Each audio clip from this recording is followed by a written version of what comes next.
Today's tech news moves fast, but understanding it shouldn't be hard.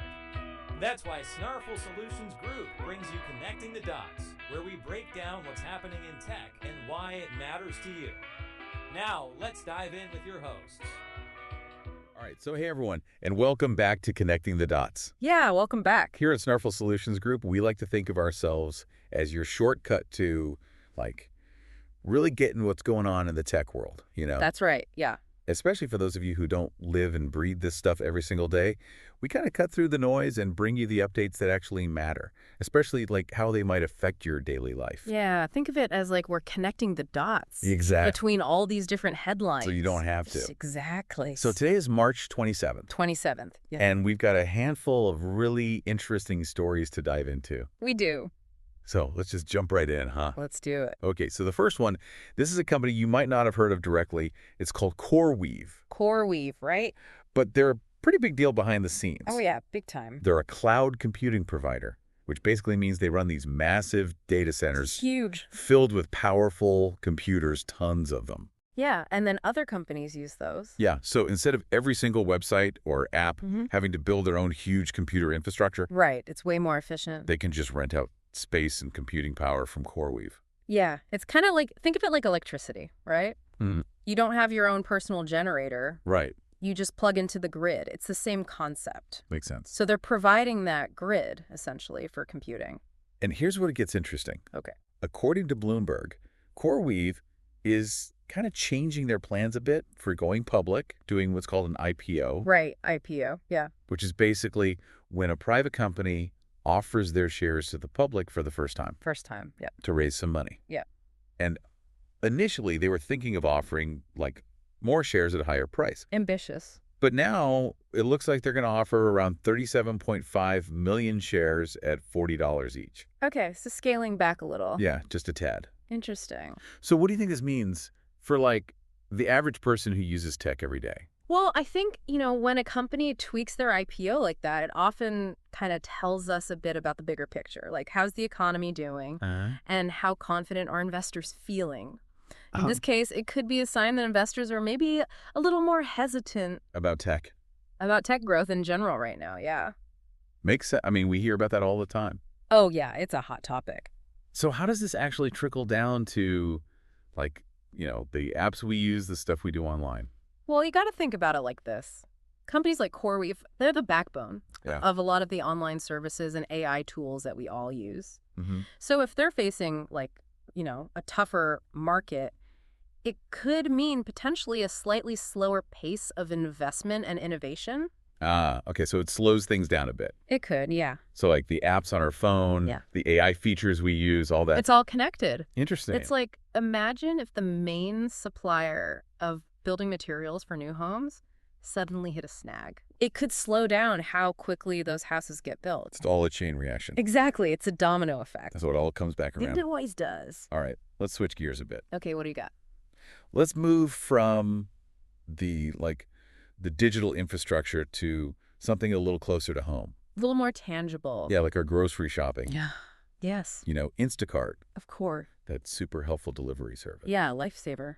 They're rolling out a new feature. Oh, what is it? It's called Store View. Store View, huh? And this could be a game changer, even if you never set foot in an actual store. How so?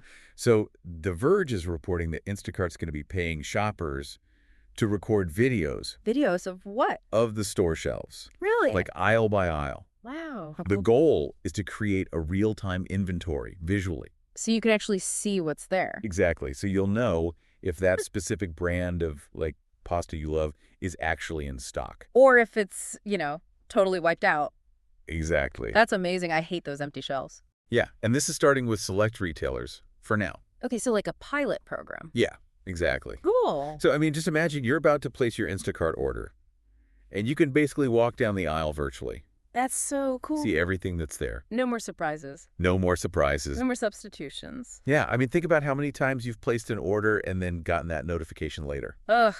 Yeah, half your stuff's out of stock. Exactly. So annoying. And then you end up with substitutions you didn't even want. Totally. This should eliminate all of that. Wow. So it's all about accuracy and reliability. Exactly. Bringing more certainty to your grocery delivery experience. I love it. Sign me up. Okay, so let's shift gears again a little bit. All right, where are we going now? You know how summer's coming up? Oh, yeah, can't wait. And everyone's starting to think about vacations. Definitely. So Google's been busy adding some pretty cool new features. Google's always up to something. The search, maps, even their AI, Gemini, all to help you plan those getaways. That's smart. I mean, planning trips can be a headache. A total headache, yeah. So many websites, so many options. Exactly. So they're trying to use AI to streamline it all, make it less stressful. I like the sound of that. So one thing they're doing is like AI-powered suggestions for trip ideas. Right, in Google search. Yeah, so you could be like, hey, Google, show me some cool beach towns in California or whatever. And boom, AI just spits out some options. Exactly. That's cool. And then they're also doing these notifications within Google Maps. Oh, like for what? Like if you've been looking at a hotel and the price drops. Oh, that's super useful. So instead of constantly checking back, refreshing websites, Google will just tell you. AI doing the work for you. Exactly, automating it all. I love it. So convenient. So why should people actually care about this, you think? I mean, it's all about saving time and money, right? Like, imagine you find this hidden gem of a vacation spot Now you wouldn't have even known about. Exactly, because AI dug it up for you. And then you get an alert that your dream hotel just got 20% cheaper. Done and done. Book it. So it just makes the whole planning process way smoother and more affordable. Leaving you more time to actually enjoy the trip. That's the goal. Exactly. Okay, let's dive into something a little more complex. Right, hit me. Let's talk about the hardware behind all this AI magic. Okay, getting into the nitty-gritty. So Reuters is reporting that H3C, which is a major company in China that makes servers, you know, those powerful computers that power the internet. Right, the backbone of the internet. They're warning their clients about a potential shortage. Shortage of what? Of Nvidia's H20 chips. Nvidia, those are the big graphics card guys, right? Yeah, and they also make these specialized chips that are essential for training and running advanced AI. So this is a big deal. Huge deal, especially because the H20 chip is like the most advanced AI chip that Nvidia can sell in China right now. Why is that? Because of U.S. export regulations. Ah, okay, so there are some restrictions. Yeah, so it's a really crucial component for AI development in China specifically. Interesting. So this company's saying they might not be able to get enough of these chips. Exactly. Wow. Okay, so how does this affect, like, the average person using technology, you know, here? Well, even though it seems like it's happening far away, the availability of these powerful AI chips actually has a global impact. Oh, yeah, for sure. Because it affects the pace of AI innovation everywhere. Right, because everyone's competing. Exactly. And building off each other's work. So if a major market like China has limited access to this cutting-edge technology. It could slow things down for everyone. Yeah, it could indirectly influence how quickly new AI-powered tools and services are developed and become available to us. Interesting. Like think about voice assistants getting even more sophisticated. Right, or like those image and video editing apps that use AI. Yeah, even things like medical diagnosis using AI, all that relies on really powerful computing. It all comes back to the hardware. Exactly. So this situation really shows just how interconnected the tech world is. Globalized, for sure. Okay, for our last story today. All right, bring it on. Let's talk about something a little more fun. Fun. I like fun. New smartphones. Oh, yeah. Always exciting. So Xiaomi's Poco brand just unveiled 2 new phones.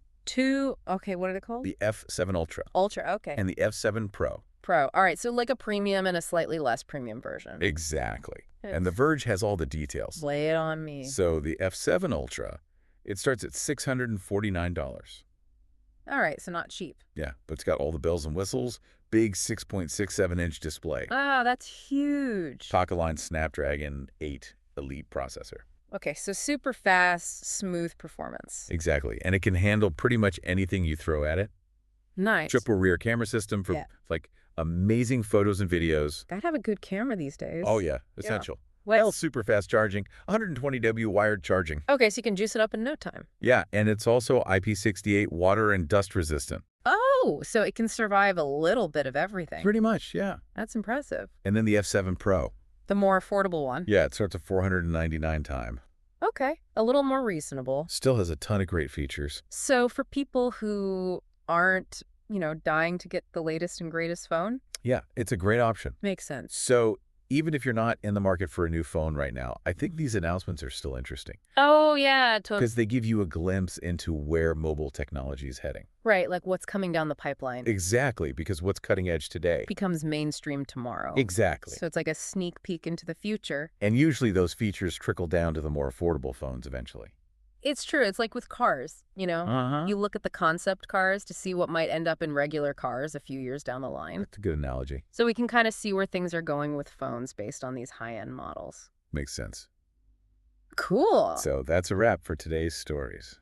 Wow, we covered a lot of ground. We did, from cloud computing and IPOs to grocery shopping and vacation planning. And even AI chips and smartphones. It's amazing how all these seemingly different things are actually connected. It really is. It's all part of this big tech ecosystem. And it all affects us in some way. Directly or indirectly.